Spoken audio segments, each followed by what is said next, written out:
So I found myself back in LA again to do what I hope is the finish up episode on that Mercedes 190 SL.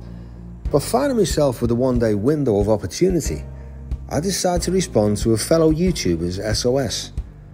Self-confessed car obsessive TV presenter and entrepreneur Bob Mosley resides in the city of Sin, Las Vegas, and after an albeit brief tour of the sites and a quick burger to set us up for the afternoon, he inquires after a bit of advice and at the same time gives me a sneak peek into his world.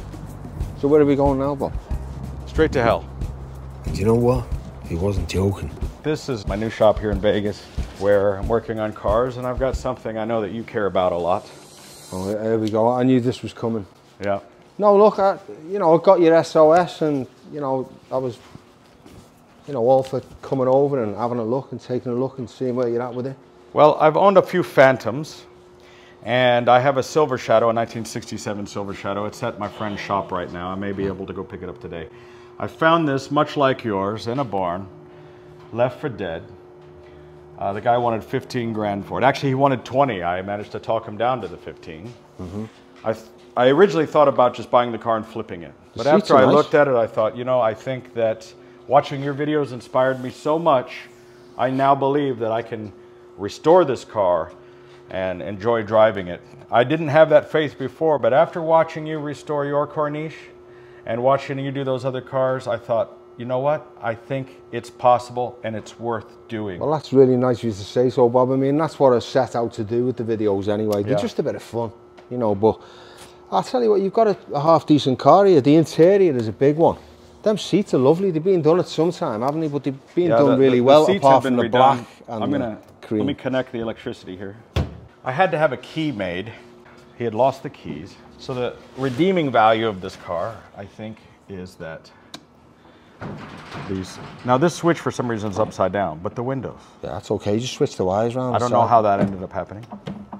Why is that going all the way up? I don't know. It's got issues. See, that one doesn't go all the way up, but then you do the button. And the buttons, there you go. Yeah, that's good. That's and good. They're all nice and straight. What about the rear ones? Yeah, that one. There we go. Okay, this one's a little finicky. Yeah, there's always one. Now, this is one of the reasons I decided to buy this car. This right here. It's running rough. That's all right. But it's running. Listen to it quiet as well. The fact that I could drive this car onto the trailer meant it was worth it to me. And this car hasn't run for many years. Yeah, but it's a Rolls-Royce. It's always going to run. I've never seen one of these that wouldn't start. Yeah. Here's something these aren't plugged. See, this is asbestos, so be careful there. Okay. It looks terrible. Does the aircon work? I don't think so. You haven't even tried it, no? I bet it works. Let's see if the compressor comes on. Do it again. Now clip it back to the blue. I could put gauges on it and see if it's not doing anything anyway. So do you want to flick it off because you said it was leaking fluid? Oh, it leaks like a sieve. Oh, I I'm looking can't forward to getting under there the then. dash lights to work. The headlights come on. I can't get the other lights to work. I was using a power probe to force feed power through this bulb socket, and it would light up the dash. So I'm not getting power through the fuse block to the panel dimmer to the panel. How much fluid are you losing, Bob? All of it. I mean, how long will it take for, say, a litre of fluid to go? Have you just lost a litre of fluid then? I probably put 3 quarts in it, enough to move it out of the trailer and into here. Yeah. And the brakes were all the way to the floor, but the brakes did start working as I came around the corner. Yeah, it's building up pressure. It would go all the way to the floor, but it was stopping. Yeah. And before, no, you know why that is? You've got no brakes. What that is, you have a master cylinder on these early ones.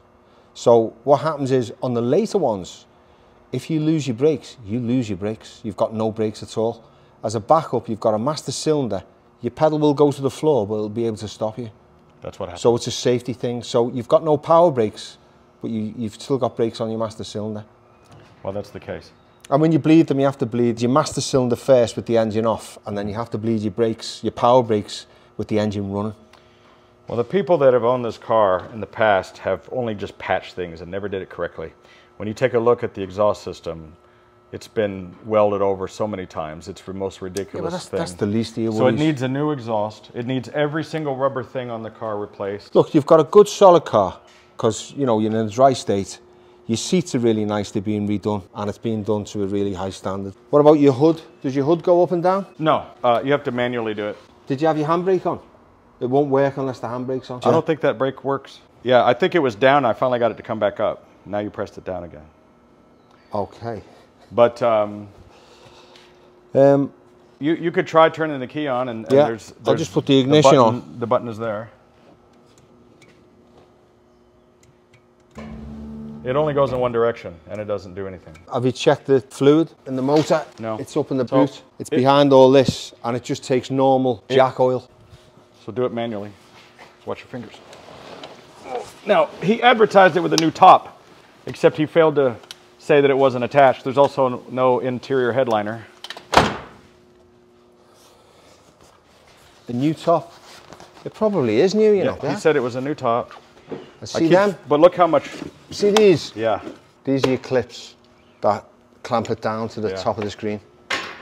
Yeah, you got a new piece of wood there. That's well, I've good. got more wood over here. These are priceless. This wood, and it's all original. Well, no, he purchased these. These are new. Yeah, these are great, and these go here. These go around the back, here, and then here. They go in either side there, and then when you pull your hood down, when you fit it, you staple it into the bottom of the hood. And these pieces just screw into the steel, and then you seal them so the rain doesn't go up and, you know. I'm sure that these are expensive to buy. They are. I paid, I think it was £500, and I got it from a guy in Hungary who made them. So there are a few bob these, but yours is all intact, which is great. He said he paid for a new top, but it hasn't been attached. All this needs to be cleaned. There's rotten wood and rubber. And you see here, you've got like rails. I made mine.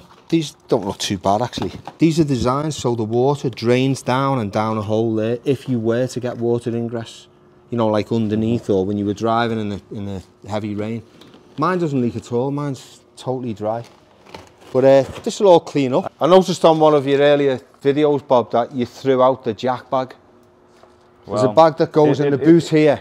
If I did that, it was beyond repair. I wouldn't have done that if it wasn't just completely rotten. Because you could see how this stuff is just absolutely, it's just rotten. A fan who saw the video wrote me. He mailed me this gift of the toolkit. However, the one thing missing is the oil plug drain, which is the only thing I really need. The which? The plug? The plug for the oil drain. Well, you can get them. But what a great You're also gift, missing the tyre. Yeah. Pressure so thing. I need to get that. I'm gonna restore this. You saved yourself $1,000. Yeah, thank you for that gift. And this should be covered in like cognac coloured leather. Yeah. Here, this plate. Now my plan with this car is I want to respray the car. Ironically though, I want to paint this car bright red. It's your car, you do whatever you want. You want to change your red car. I wish we could just trade bodies. But I've always wanted a red Corniche with either a white interior or a black interior. So you're a big Elton John fan? Nikita, that's a great video. But no, there was a red Corniche that was used in many American movies in the 80s and music videos. And there was probably just one car that was rented in Hollywood and they used it for everything because I saw it in a lot of different music videos and films and movies. And that was always the image of the Corniche that I had in my head. The bright red convertible cruising through Beverly Hills. That was the image I always had of the Corniche. See, all this will buzz up and clean up nicely, you know? Oh yeah, for sure. I mean, it looks terrible, Bob, but it isn't. It's a good solid car underneath. You've got a great foundation for a nice car. You know, as I say, the interior, your windows go up and down properly, as they should. I'm sure if the battery was fully charged, that other rear one would go up. The hood is new. That's a plus. All the wood that comes with it is new. That's a huge plus, because you can't get hold of some of this stuff, you know. There's a tag here. What does it say? You've been ripped off. Yeah, warranty void if removed. Look, it says 4 of 22. So yeah, that's brand new. Yeah. No, he's telling the truth. He just hasn't had it finished. Yeah, he just hadn't. So you know what I really need is a nice bloke to make me a headliner. That's right. Just wipe your dirty hands on my white t-shirt. I'm going to get well dirty when I go underneath. So where do you think it's leaking from? Everywhere. Well, if you look down, this floor was clean, and now it looks like this. Now I know that there's a spot right up in there that it just flows out like a sieve. Yeah, so be careful looking up there. You know what, it could be quite simple. I can see a great big split in the hose which is above your brake valve. You know how these where you've got your accumulators, spheres, yeah, spheres or accumulators, and above that you've got the valves. Now these should be replaced if you're going to do your whole system. Yes. As a set. You don't just do the, you know, the spheres and leave out the valves, because the valves sort of they make sure that the right pressure is being put through. It regulates the pressure, and when they go faulty, the pressure just keeps building and building, and then suddenly your whole system just goes bang, you know. So, you know, you get people who do jobs in halves, but just do it properly. If you're going to do the whole system, do your accumulators and do your valves with them, and you know it's done properly. Your hoses, to be fair, look fantastic. They look brand new to me. Yeah. They look like they're being replaced recently. How about the brakes and things? Well, you can't see inside the calipers, but, you know, if they're not sticking, I mean, you look at your discs. It rolls fine. Well, these discs look brand new to me. Yeah. They're brand new discs. So it has had some work done to it in the right places. How about the rubber? The rubbers look okay, but rubber can look fantastic. If it's been sitting for years, it'll just disintegrate as soon as you start to use the car. Yeah. I mean, you can see bits of it there, but you know what? These are brand new. And a greasing. Yeah, you've always got to grease these up. You know, we've talked about this before. These cars are such a heavy car. They just chew through track rod ends and, you know, all your joints, your steering joints. I've changed out all of these on the Phantom, like, you know, all of these swing arms and things. You just stay on top of that maintenance though, and your car. The weird thing is about these, Bob. These cars drive beautifully, even if everything's worn out. So there's no warning sign. You've just got to, you know, purposely stay on top of things and make sure they're all replenished and renewed. Your engine mounts look okay, but Vogue tire. I'd just replace them anyway. The tires? The tire? No. I'm looking at the engine mounts. Now these all leak from under here, Bob. This entire trans is leaking. Believe it or not, when you service these, you nip all of those little bolts up around there because they do work loose. Yeah. I don't know why, but they do. It's a common thing. It's just so wet. Yeah, I know. I mean, you've got a gasket there. You could drop the lot and put a new gasket on. You know, it'd be probably worth your while to service the gearbox anyway. It's not good for the environment, but the ATF is cheap. You get a case of it for cheap. Yeah. So you just put a little in before you go, and a Rolls-Royce that doesn't leak is a Rolls-Royce with no fluid in it. You've read too much, Bob. You need a new exhaust, you can see that. I did not do that. I did not do that. That's not me. That looks like your welding. That looks like your handiwork. I don't know who did. Like how much wire did the guy leave behind? Oh yeah, I think there's more. So I need to call IntroCar and get an entire exhaust system from them. Yeah, they've got it all on the shelves there. Yeah, they've got them all in stock. Yeah, and they ship worldwide, you know. Yeah. No, you know, considering it's been sitting up for years, it looks like it's had a bit of work done recently. I mean, we mentioned the hood.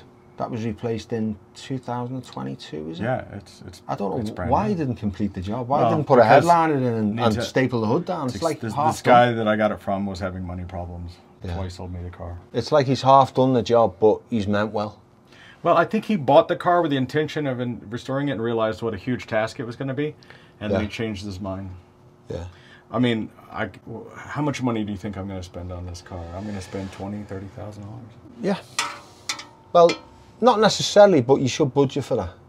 You know, you might do it for 20. Yeah, but then I'll have a Corniche. I think it's worth it, Bob. I think these are lovely cars. You've got to do them in all the right places. You can't cut corners, but once you do, you've got yourself a beautiful car. That's always going to gain in money, you know. Well, as I said, watching you drive yours around on your videos, I just could picture myself in this car driving down Las Vegas Boulevard. Oh, this is the car for Vegas, definitely. The top down with all the even need a hood. City lights. Yeah, I'm not going to concentrate on the air conditioning and the hood because I think that I'm only going to use it as a convertible with the top down and the windows down. So, because if I want a hard top, I'll take my Phantom. I have other cars for that. So this is a car that would only be used probably at night when it's nice on a summer night. Go out for ice cream, go out with friends with the top down. Now, you mentioned you had no brakes, right, when you were getting it in. I had a little tiny bit of brake. Pedal went to the floor, but it did stop. The car, yeah. That's because you've got a master cylinder here. You don't have it on the ones that were slightly later than this, just the earlier ones. have a master cylinder. This is a 73. Yeah, so this has got a master cylinder, and when your pedal was going to the floor, it was on your master cylinder. I wish this was like a 72, because I think 73 is when the bumper extensions and all that came. Yeah. But it is what it is. It'll be fine. Well, you can convert them anyway. You can put the chrome bumpers on. I mean, they do look nicer. Yeah. But I don't know what the regulations and the laws are in the US, but... They don't care. We can do anything we want. Well, do it, because it'll improve the looks of the car no end. I like it. Yeah. Yeah, this is just a usual leaking Rolls-Royce. You clean all this off, you know, you replace the gaskets, you just nip the bolts up every service, and you'll have a little bit of weeping. You always get weeping inside the rat trap as well. That's what they call it, the rat trap. If you take this off, it'll probably pour out with oil, because you'll always get little drips. It's just the way they're designed, you know. So I wouldn't worry too much about that. How much do you wish that you had a pit like this in your garage? Yeah, I do. But when I was building my garage, I didn't kind of, you know, look ahead. I'll show you something. I didn't expect to be working on cars at this time in my life, but I've gone up a different road, so whatever. Well, here in Las Vegas back in the 60s during the Cold War, there was a lot of nuclear testing. Yeah. So something that was commonplace here, I'll show you right here. There's this hidden door. This opens. And if you look inside, there's a room with a bunk bed and tables. There's a steel tank buried under concrete as an emergency bomb shelter. People were afraid of nuclear war in the 60s, so they built these bomb shelters in their homes, and that's probably where the pit kind of came from. Yeah. Well, you know, because of the nuclear testing here, that's why most of the Western actors died of cancer. You know, like John Wayne, Steve McQueen, you know, well, Steve McQueen was different. Well, I glow at night. I just thought that was... Yeah, but that's because you got too much sun on the top of your bald head, but whatever. Yeah. I think you got a nice car. I do. Got it cheap. Yeah. You're going to have to spend a bit of money on it, but, you know, it's got the bones. Start the kettle in there boiling. Just keep it going, keep it going. Nothing's happening. You should hear the motor. Well, you did before. I think the battery's a bit low, you know. There you go. Is it going the other way? No, it only goes one direction, which it says down, but it... Yeah. Should I start it? Start it. All right. Starting.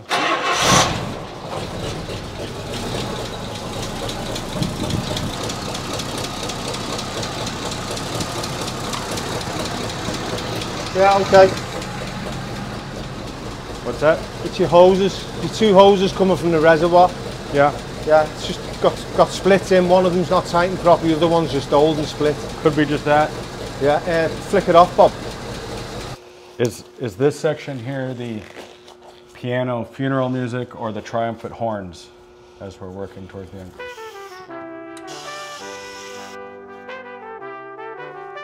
I remember looking in the manual once, and I think they suggested a full teardown of the system of every 6,000 miles. No, it's Something like that. 2 or 3 times that. Maybe 15, 18,000, whatever. If you use the car regularly, like if you use it at least once a week, you're okay. It's when you sit it up for 6 months, a year, 2 years at a time, that's when it deteriorates. An original Rolls-Royce business card from Park Ward Motors from New York, New York. Yeah. William Goodman from 1973. The Automobile Club of New York, a Mr. Mark Goodson. And then we have some registrations and insurance things. Anything with the mileage on, any test certificates or? They don't show mileage here. So they were on Park Avenue in New York. 375 Park Avenue, New York City. Yeah. I don't know what that address is now, but whoever had this was very wealthy. Radial ply tires. Try and find a service book. This service manual gives you intervals. Yeah. What to do, 12,000, 24,000. This one isn't very important. Every 96,000 miles, fly in Gary Mavers from Liverpool. First class. Yes. And give him beans and toast. A brekkie every morning. Approved lubricants. Bob, if it wasn't that busy, I might consider it, but I'm too busy. Yeah, That's what we look. Go on. First service, 1976 at 2,400 miles. Next service, 1977 at 5,000 miles. Next service, 1978 at 9,000 miles. And then that's it. And what's on the clock, 8.5? Yeah. Well, it's definitely not right, is it?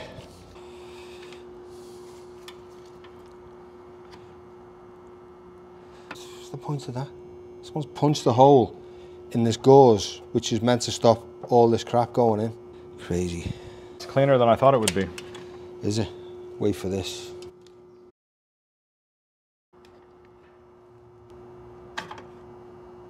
Oof. See all that gunge? Yeah. That's all broken down rubber. See these? These are filters, like gauze filters. They're all crammed up with crap, you can see it. Now I need to suck out all that fluid I just put in there. I mean, it's just, that's basically what kills your system. It goes into all your rubbers, all your pipes, your calipers, and it just gunges everything up. All those should be spotlessly clean, and you've got a nice healthy braking system. I mean, that's first port of call. You suck all that out, get rid of all the crap, clean it out within an inch of its life, clean all your gauze filters, put them back, fresh fluid in. That's stage one. That fluid also operates the suspension as well, right? Yeah, it's basically got height controls at the back. You have to bleed them as well. You see all the little bits. Oof. I mean, look at that. After we get this done, it'll be nice. It'll stay that way. What do you mean, we? Okay, you.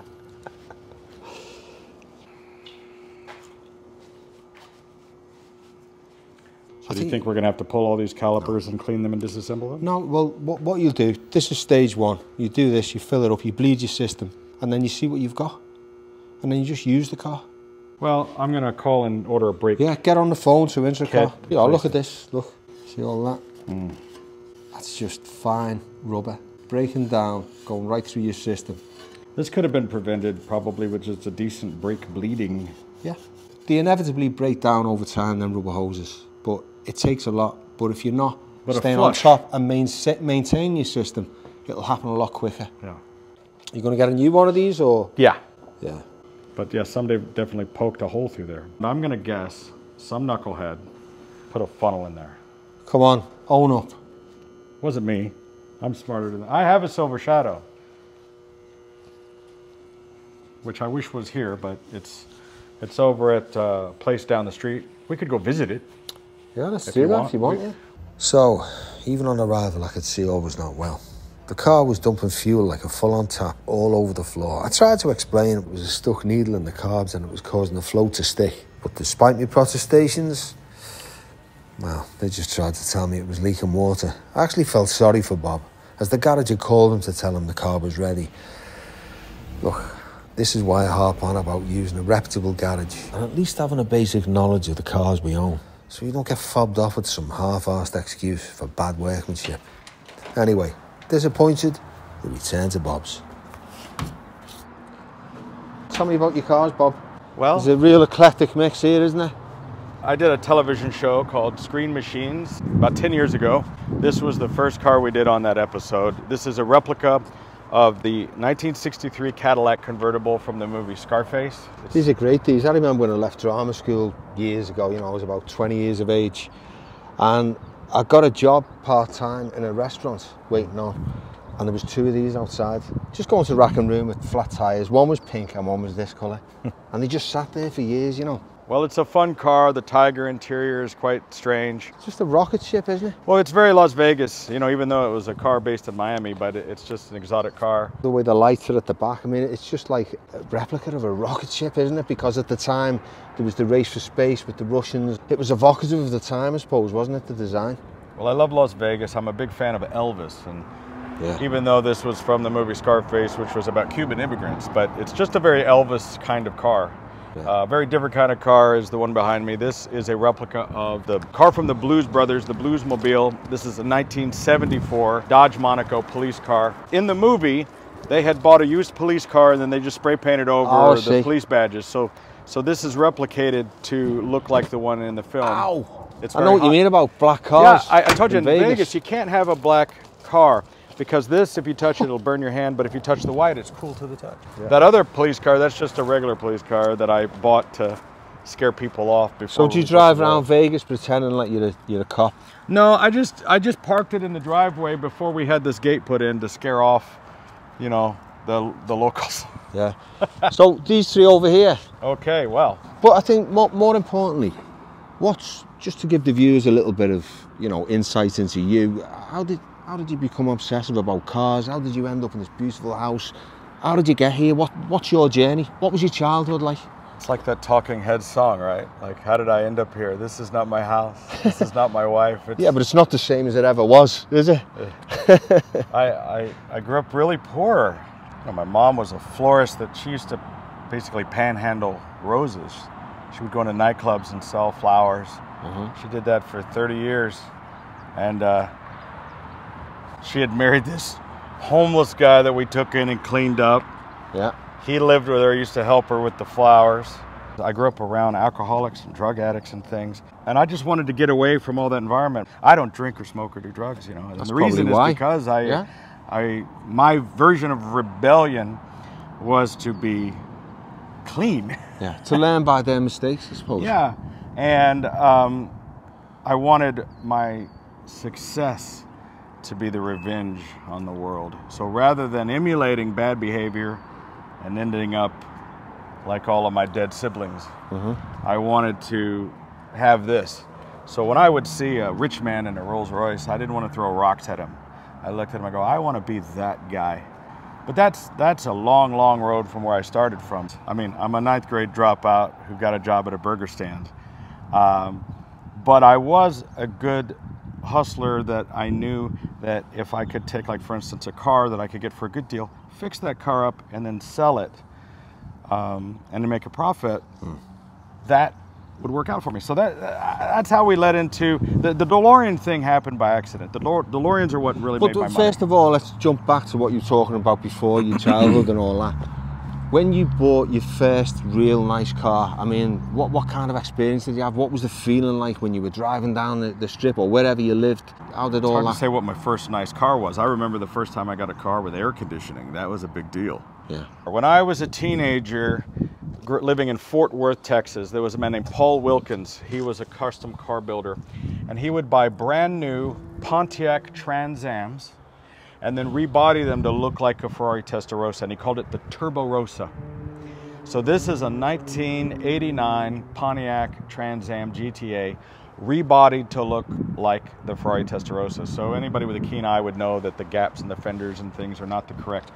But when I was a kid, I dreamed of this car, and he only built a few of them, and this one happened to live here in Vegas, and when I found it, I had to have it, and I bought it because he was a mentor of mine who inspired me to become a custom car builder. Now I have one of his cars built by his hands. He reminded me of the actor, what was the movie, Dirty Rotten Scoundrels? Michael Caine. Michael Caine. So British, and he was quintessentially British, yeah. And he just had so much class, you know. And he would build these cars, and he would get out of that car. I don't know, he was so classy. Yeah. So he's your role model, really, wasn't he? He was a role model for me. He's what got you into all this, isn't he? Yeah. Well, we all have defining moments in life. Someone will say something, or you'll meet someone who inspires you, or, you know, you're young and impressionable, but it'll just make an indentation, and it can cause you to go up a different road, or the right road, or the wrong road. Anybody who would have seen me in high school, I had like a leather jacket on and a mohawk. I looked like a caricature of a bully in The Simpsons. I bet you did. You know, people would have assumed I would be in prison or dead by now, but I'm probably the most successful person that ever went to my school. Hey, there's still time. So, you know. This looks like a Porker 924. This is a Porsche 924. It belonged to a famous musician, a guy named Eric Carr, who was the drummer for the band Kiss, who died in 1991.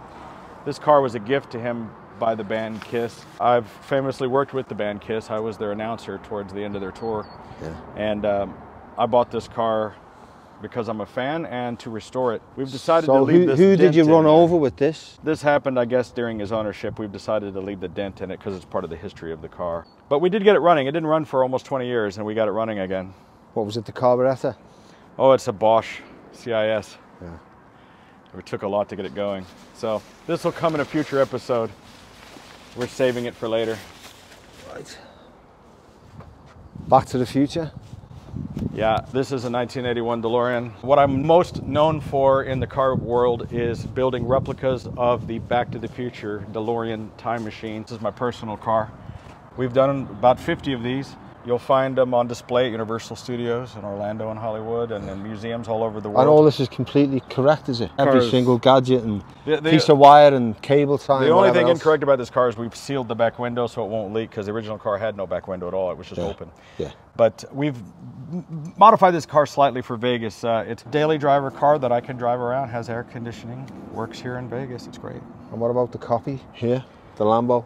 Again, as a teenager, I dreamed of having a Countach, and that wasn't a reality for me. This is a Fiero, 1986 Pontiac Fiero with the V6 engine. But it's, again, an automatic. But it's a good copy replica. It didn't cost me a lot of money. I probably only got 20 grand in it. Yeah. But it's a fun car, and I really look at this car more like just art. It's yard art. It just looks cool. I think that red pool looks cool. Well, I do like red. You want to see something interesting I bet you've never seen? When it came time to redo our pool, I said I wanted it done in red, and they said you can't do that. They don't make red paint for pools. So I worked with a custom company that made an epoxy, and we did the pool in red. When you see this from the plane, it looks like a pool of blood. I love it. Want to go for a dip? No. Here's something you don't see much in Vegas: grass. Yeah, grass and hair. It's in short supply, isn't it, in Vegas? This is going to be a controversial subject in my little workshop. I pulled the veneered dash out because it was separating. It was coming apart here. I've used some wood glue, but it's still missing some layers. It's in very bad condition. I sanded it. I wet sanded it, and I've got it quite smooth. And I'm in a dilemma because a lot of the traditionalists, the purists, they want me to restain and maybe re-veneer this wood. I want to do something different. I told you I wanted to paint the car red. I would like to do the interior in piano black. So I'd like to lacquer black this. I have some gold leaf Rolls-Royce logos. I wanted to put one here. You can bring this up. You can actually paint this in. Mm-hmm. But look, at the end of the day, Bob, it's your car. You do whatever you want. Well, as you know, I like black and red. I think black will look nice. I don't know about the red, but was that the Knight Rider car outside? It is. It's quite dirty. I haven't lowered it for a long time. Well, look at that front end. That's just iconic, that, isn't it?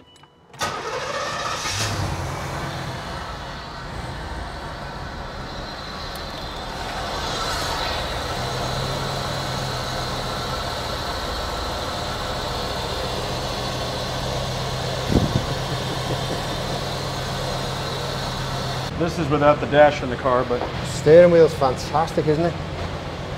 I haven't started it in 6 months, and it started right up. Oh, wow. Having those work is a big deal because most of them don't work. Yeah? Yeah. This is a GTA Trans Am from 1988. So it has the two-port fuel-injected engine. So this is a lot later than the Smokey and the Bandit one, isn't it? Well, much later. So really, the Trans Am purists would not understand that this is an 88. We've converted it to be an 82, like in the show. So the fenders, the bonnet here with the turbo bulge, that's all been changed, as well as the interior to look like a 1982.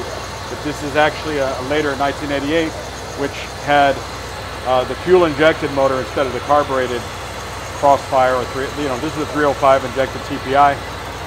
But this is a very nice car. Everything on it works. It's in mint condition. The cruise control, the air conditioning. We drove this car from Dallas, Texas to here in Vegas flawlessly. It's sad that it's sitting here covered in dust, but I haven't budged the car over the winter. It's just been sitting here while other projects took precedent. I need to finish that dash, get it back in there, and get this car back on the road. It's so much fun. I'd still rather have this. So it's a fleeting visit with some warm hospitality. A lot to talk about and certainly a lot to think about. But one thing's certain, harping back to my earlier opinion of garages. Look, it's no good putting a car into a busy working garage. That just spells substandard botch work resulting in disappointment and an empty bank account. No, you need a guy who cares and is willing to stay on the job until the work is done. That is if Bob is to finally realise his Corniche dream. Thank you for watching this episode of Classic Obsession. If you enjoyed it, don't forget to like and subscribe. And see you all next time.